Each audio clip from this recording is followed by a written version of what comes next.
Hi everyone, and welcome to today's video. My name is Seyi Obasi, and today I'm really excited because I have one of my colleagues with me today to talk about a very important topic. This is Peter Isesele, and he also is a YouTuber, talks about studying in Canada, and both our links will be in the description below. So please also follow Peter and also follow me, subscribe to both our channels.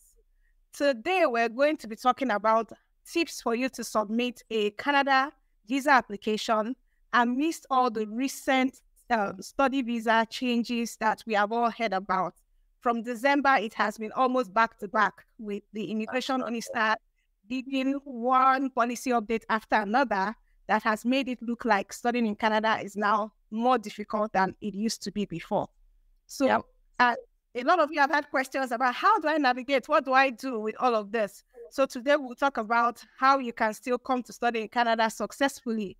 So there's been quite a number of changes. Like, which of these changes do you think has had the most impact, like has been the most shocking? Is it like the increase in almost 100%, or more than 100% increase in living expenses? Or is it the one about the master student or about the spousal open work permits? Which one do you think was the most shocking both to you and probably to other people out there?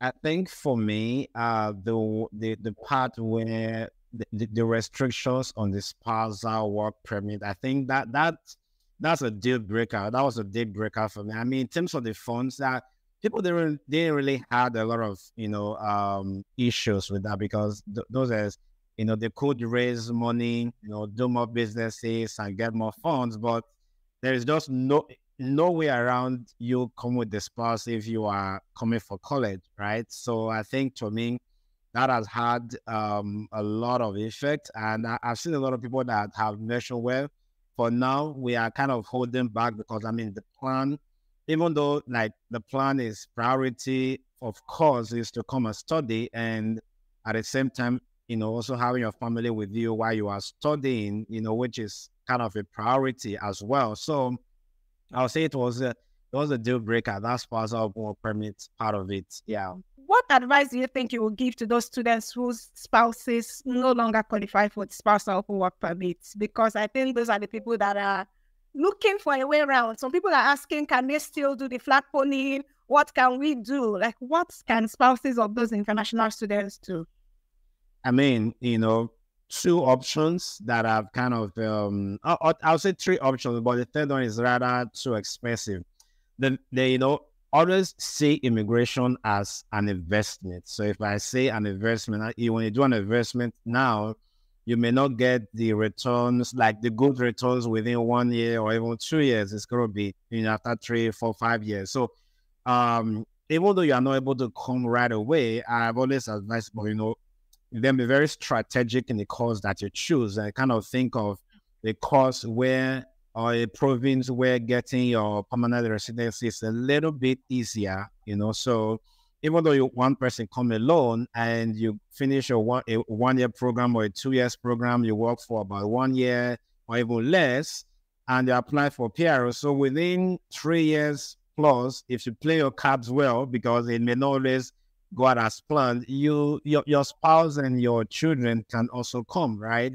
And another option is, they can get a visitor visa, right? And when you are in Canada as a visitor's visa, it's not illegal to get a job, right? If you can get an LMIA job, which is very tough, so don't really, it's probably like, less than 10-20%. So it's very difficult. So if you come on the visitor's visa, at least just have the visa. Even though you're able to come visit your family once in a year, you can stay, then when you stay, just play your cards if you can. If you have good experience and you can apply for LMA job and you can get the job, then you can apply for work permit and stay. But it's tough. Okay, I wanted to ask your opinion on something, because I get a lot of questions. I have my own opinion. Some people are asking, at what point can their spouse apply for a work permit? So, for example, if they've come to Canada, they've decided, okay, you stay back, let me go study. Is it after they have been able to apply for their post-graduation work permit? Can their spouses apply for work permit at that point?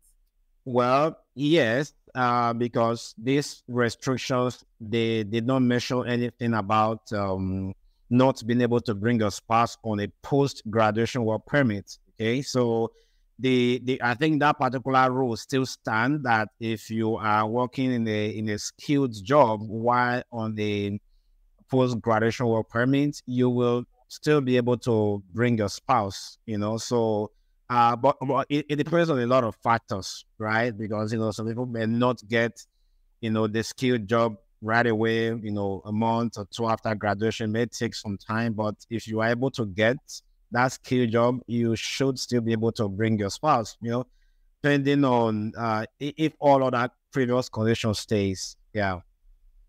Yes, yes. And like you have said before, they should see immigration or this whole thing as a project or a process. So, I mean, if you really want to come to Canada, the fact that Canada has said your spouse can come, well, there's nothing you can do about it. It is what it is. Right.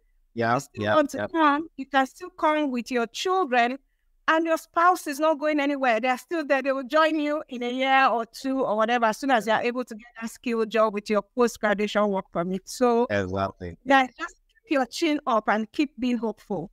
Exactly. Okay, so so there are like visa application tips here that we have always dished out to people before now, when things were normal, in quotes. Yeah. It's a bit more competitive. It's so much more competitive.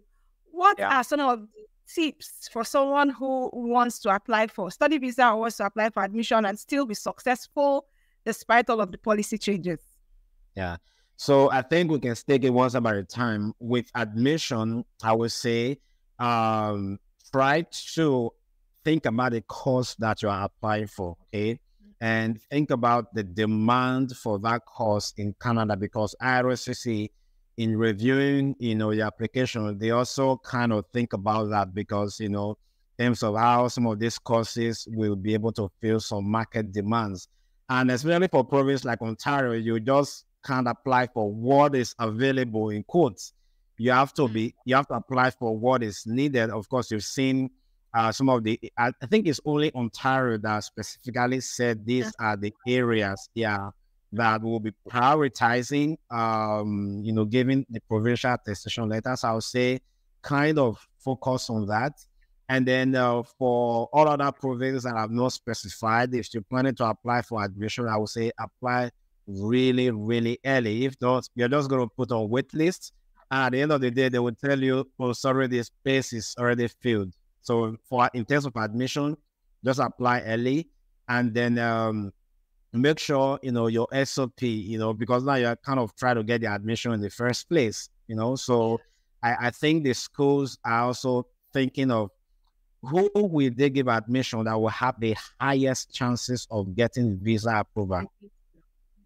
So make sure that you kind of convince them that, you have the opportunity of getting visa approval, for admission. For those that apply for masters or PhD, I think, you can just go about your normal duty, your normal plans, but just make sure you apply early, right? Because the deadlines for Canada, they really come pretty fast. Like if you're planning to apply for, September 2024, in a lot of the master's program already closed, right? So you'll be thinking about January or May or even September of next year, as the case may be. Maybe we can talk about visa application on if you have more tips in terms of the admission.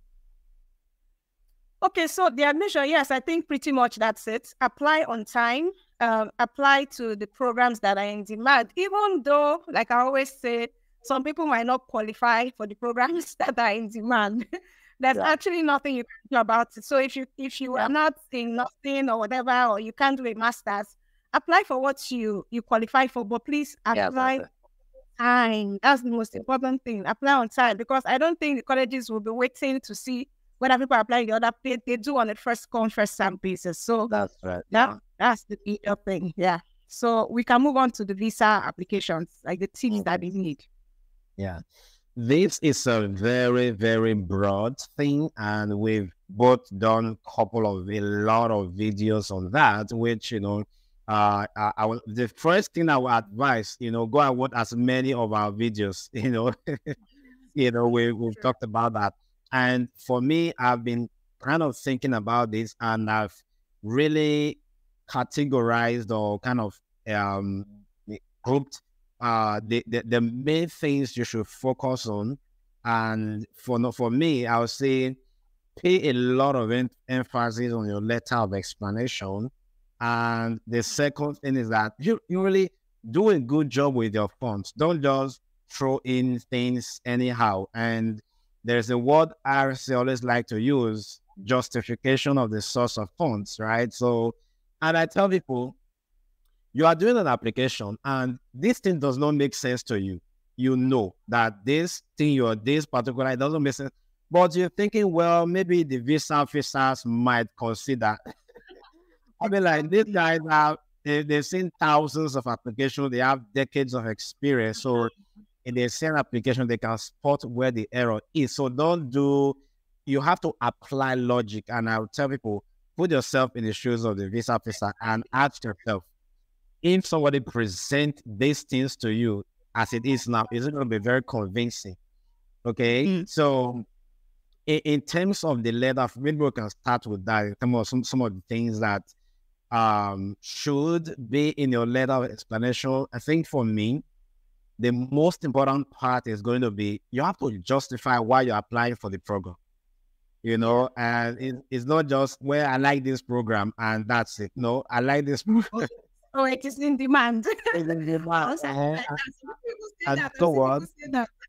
Yeah. So you have to tell a story with what you're doing. And I tell people, don't just apply for a program and say, oh, because this is what is available now.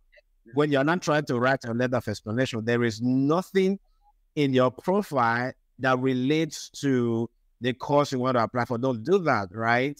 Well, if you made that mistake, well, the only thing you want to do is to at least, be a Shakespeare and try to tell a very good story, a justifiable story one. And then the other part is going to be, you have to tell them, what plans do you have with the course when you get back to your home country? Because they may not know as it's, obtainable in your home country. So you have to tell them that this is what I have to do with this course, this, and that. That way, you're already convincing them that if I go to study this course, then there is going to be a huge impact in my life and my community and my country. Yeah. True. The SOP is like the key, the master key. Yeah, exactly. And then when you look at some people's SOP, I'm like, man, you didn't put any work into this. Some people they just don't bother. Yeah. And same thing, I've also asked, there was time I was talking to someone, I said, now this thing that you have told me, think about it. Let's change our places. If you were a visa officer, would you give yourself a visa? And the person said no. Exactly. No. Yeah. So if you are objective and take yourself out of the picture, you can see it from another person's eyes. Just that if something is your own, you always think, that's the best thing. Yeah. So exactly. And another proving why you are going to study that. Exactly. Yeah. How will it benefit you when you come back to your home country? And there are so many ways that you can show that. And exactly. Very, very convincing. Yeah. Exactly. And I used to tell people, think about you doing a visa application as a student and see the visa officers as a professor. Okay. So you don't just show anything and say, well, I don't think the professor will understand this thing. I can bypass this logic. And this professor has probably read, maybe more than 1,000 essays during the course of their career. So they just know what to look out for. And if it doesn't make sense, even just reading like one paragraph or two paragraphs, then he's already giving false, like an impression that is not that good. So your first and second paragraph has to be very, very, straight to the point and just tell them that you know what you're doing. So, these are normal things that we have been saying before. Like Peter said, our videos are there where we talked at length. I know Peter has videos, I do. We talked at length about how to structure a visa application for approval. It is so serious, guys. Yeah. I want to go through the process of getting admission, getting money for proof of funds, and then you now mess it up at the visa application point. Like what did you gain? So you have to take this as a project until you get to Canada. You have to chase it like that. Exactly. Yeah. So, I mean, I don't know, guys, if you have any questions. I know a lot of you have certain challenges. If you have particular comments or you have particular challenges, you can leave them in the comments. We're going to get back to you. So, Peter, so I think we're rounding up. So if there's any last words you have for our viewers, just let them know. I mean, for the finances, I think that's a very huge part. And like, you know, watch a lot of videos and just a couple of points, especially if there is anything, maybe huge sum in your account, just try to explain where that is coming from and, you know, give them some context, okay? And then don't just, I've seen people just submitting bank statement and they don't show where the funds in their accounts are coming from, right? And then for you can't say you have a business and let's say you are earning an approximate, let's just say let's say $1,000 per year, an estimate, and then you're showing a statement of account with like $50,000 and you are saying, oh, this is your savings, and you just started this job like 2 years ago. How did you save that much amount within a short time? So they think about all of those things and it just has to make a lot of sense to them. And I also mentioned to people, if you're using your, let's say your uncle and your aunt to act as a sponsor, you know, don't just say this person is my uncle and then because of that they are sponsoring me. So they always need a proof of relationship with your uncle, right? And I know people do affidavit. Yeah, affidavit, it's okay, you know, but for the most part, the best things you can do, if you have maybe birth certificate or attestation of your uncle and that of your dad, then it can show that both of them have the same parents, right? And then if you have, you know, maybe previous support your uncle has rendered to you, you can also include some of those things as well. And then just make sure you don't submit blurry documents. I've seen cases where people just compress, and people have been rejected because if one page or two, if they're blurry, they're going to say, well, maybe you're trying to hide something from us, so we don't trust the credibility of the application, right? So just learn all of these things, and then when you one last thing before I let you continue. I've seen cases where people show like maybe 6 months bank statement and they are having an opening balance of like say like $40,000, and then in the next 4 to 5 months the money remains the same. Like, so the question is going to be, how did you accumulate all of this huge sum? And Canada don't care that this money has been in your account for 10 years. You have to tell them where the money came from, right? So those are just some tips. I think if you follow those, you know, I think you should have some edge in your application. Yes, that's really great. That's really great. I think one of the reasons why people don't say where the money is from is because they can't, if I can put it down. So they just got money from here and there. And then when it gets to the point of explanation, they're like, okay, what can I say now? Which is too late. So you have to see it as if you're appearing before a judge. Yeah, you have to prove your case, your reasoning out. And also for visa application, I think it is also important to apply on time because visa officers are as they go. Yeah, so if they have like 1,000, and by the time they get to 1,000, I guess they stop. So they are approving as they go. So it's always best to do it on time. Be among the first. In fact, that on time is good. It's best for admission. You also need to use it for the visa application as well. And it's very simple. It's not rocket science. It's just common sense and following the requirements and the all of these instructions that we're getting as well. Yeah. Another thing I wanted to mention is that when you're doing your application, just kind of, like I said, see it as a project, okay? And if you apply on time, one of the advantages that if peradventure your application will get denied, then you'll have time to reapply before the start date. So that's also the advantage of applying on time. And they don't rush things. I've heard people saying, "Oh, I want to apply tomorrow," and they've not even started anything. No, no rushing. Take your time. Take your time. Yeah, all sorts of things in this. People are it's just so funny. I want to be in Canada by. They say I want to be in Canada by June. Take your understand that there's all of these things that are involved in going through your process. And do you know sadly that there are agents that tell them it is possible? You see, that's why sometimes when I tell them the truth, they don't believe, because they're like, one agent told me they can do it.